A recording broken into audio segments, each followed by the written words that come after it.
আমার আল্লাহ ডাকতে বলে মুসা রে,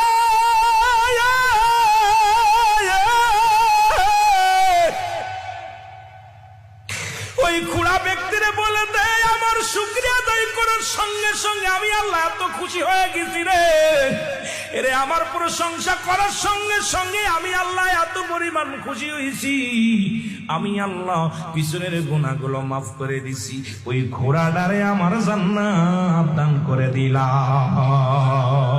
জোরে জোরে চিল্লায় বল আল্লাহু আকবার। আল্লাহর নবী বলে ও খোড়া তোর ভাগ্য ভালো রে, তুই যে আল্লাহর শুকরিয়া আদায় করেছিস, দুনিয়ার কোন মুখাপেক্ষী না আল্লাহর মুখাপেক্ষী রে খোড়া, আল্লাহ তোর উপরে এত রাজি হয়েছে, আল্লাহ দুনিয়ার মধ্যে এত খুশি হয়েছে তোর আমলে, তুই যখন বলছিস আলহামদুলিল্লাহ আল্লাহ আমার একটা উপকারে আসবে, আমার আল্লাহ জাহান্নামের ওই ছিদ্রা বন্ধ করবে, এই কথা শুনিয়া তুমি খুশি হয়েছো, তোমারে কেমনে জাহান্নামে আমার আল্লাহ দিব, আমার আল্লাহ তোমার জন্য জান্নাত নির্ধারিত করে ফেলেছে।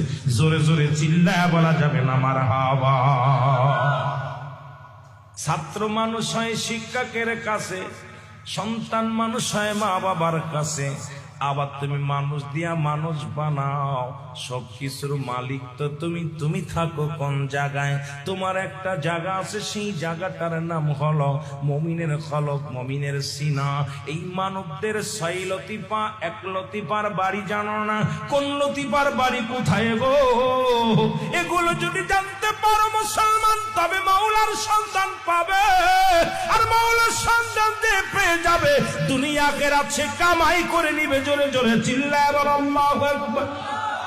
মুসা নবী যাইতে লাগলেন, হঠাৎ করে এক মহিলার সঙ্গে দেখা হলো। জোরে বল আল্লাহু আকবার। মহিলাটা বলে আল্লাহর নবী মুসা তুমি কই যাও? নিশ্চিত তুমি আল্লাহর সঙ্গে দিদারের জন্য তুর পাহাড়ের দিকে যাও।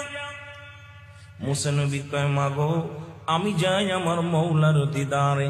বলে নবী মুসা রে একটা কথা আমি বলে যাই, আমি গরিব মানুষ, আমার কোনো ঘর নাই, আমার কোনো বসত ভিটা নাই, আমার তো কিচ্ছু নাই, সামান্য একটা কুড়ে ঘর।